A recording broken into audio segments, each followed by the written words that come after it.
সম্পূর্ণ কোরআনুল কারীম এটা নাজিল হয়েছে। যদি কোরআনুল কারীম এটা নাজিল হতো, চলমান থাকতো, বর্তমান বিশ্বের পরিস্থিতি নিয়ে কোরআনুল কারীমের আয়াত নাজিল হতো পুরো হাজিরিন।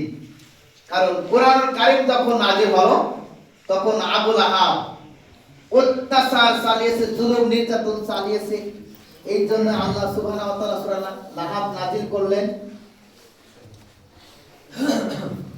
নাজিল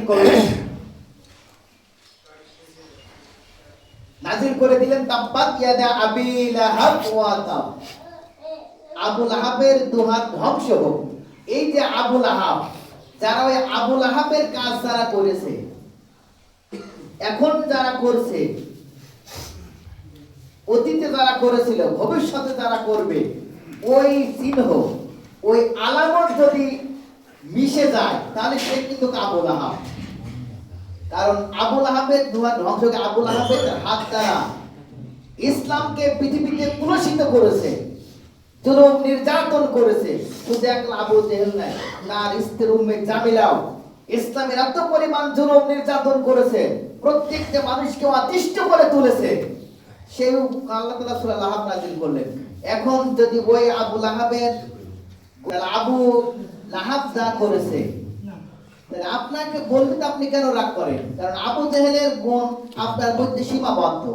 আবু জেহেল যে কাজ করে সমাজে পুরস্কৃত হয়েছে, কাফের হয়েছে, নাস্তিক হয়েছে, মুরতাদ হয়েছে, তাহলে এই কাজ যদি আমি আপনি করি তাহলে আবু জেহেল আর আপনার পার্থক্য কি?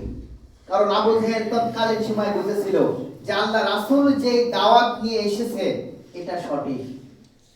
কারণ আবু জেহেলের সাথে যারা সাহাবায়ে বৃন্দ থাকতো তারা বলছে, আচ্ছা নেতা, এখন তার এখানে কেউ নেই, আমাদের কিছু বক্তব্য আছে। আবু জেহেল আলুক ফালুক তাকে বলতেছে, বলো এই যে মুহাম্মদ যে বক্তব্যগুলো দিয়েছে আসলে এটা সঠিক কিনা?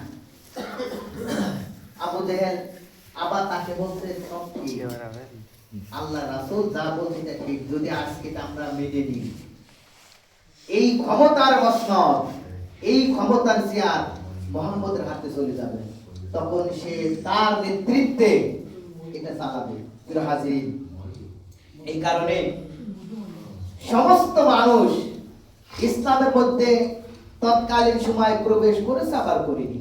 এই যে এখনো কেউ ইসলামের মধ্যে প্রবেশ করছে, কেউ করছে না। কারণ এই কোরআনের দাওয়াত কেউ মানছে আর কেউ মানছে না। প্রিয় হাজির, এটা কিন্তু নতুন কোনো কিছু নাই। কারণ এই যে আল্লাহ রাসূল বলেছেন যে একটা আয়াত হলো তুই মানুষের কাছে পৌঁছাও, তারপরে বলছে আর বনি ইসরাইল সম্পর্কে আলোচনা করো, তাতে কোনো দোষ নেই। যে ব্যক্তি আমার প্রতি ইচ্ছাপূর্বক মিথ্যা আরোপ করে তার নিজ চিরস্থায়ী ঠিকানা জাহান্নাম সন্ধান করে নেই। মানে আল্লাহ রাসূলকে ডাহা মিথ্যা কথা বলে, এটা আল্লাহ রাসূল বলেছে। আর আল্লাহ রাসূল এটা বলেনি, তার উপরে মিথ্যা কথা আরোপ করা হলো, সে কথা আল্লাহ রাসূল বলেছে, যদি সেটা বলে জাহান্নাম করে দেন। প্রিয় হাজিরিন, এই কারণে প্রত্যেকটা মানুষকে ইসলাম সম্পর্কে জানতে হবে, বুঝতে হবে, পড়তে হবে। তাহলে আপনার মূল বিষয় আপনি বুঝতে পারবেন। কারণ আল্লাহ রাসূলকে দুনিয়ায় কেন পাঠালো, আর পাঠানোর পর আল্লাহ রাসূলের আল্লাহ তাআলা কি কাজ দিল, আর সেই কাজ কারা করছে আর কারা করছে না, এটা আল্লাহ সুবহানাহু ওয়া তাআলা সুন্দরভাবে কোট করে দিয়েছেন। প্রিয় হাজিরিন, আল্লাহ রাসূলকে দুনিয়ায় পাঠালেন যে এখানে অন্যায়, যেখানে শয়তানি, যেখানে অশ্লীল, যেখানে বেহাপনা কাজ, সেখানে সমস্ত কাজকে একদম উল্টায় দিয়ে পরিষ্কার পরিচ্ছন্ন করে সেখানে আল্লাহর হুকুমতটা বাস্তবায়ন করতে হবে। প্রিয় হাজিরিন, এই হুকুমত বাস্তবায়ন করার পক্ষে এবং বিপক্ষে কারা, এইটার হিসাবই আল্লাহর কাছে দিতে হবে। প্রিয় হাজিরিন, কারণ আমি আপনি প্রত্যেকটা মানুষ চলে যাব কোথায়? পরকালে।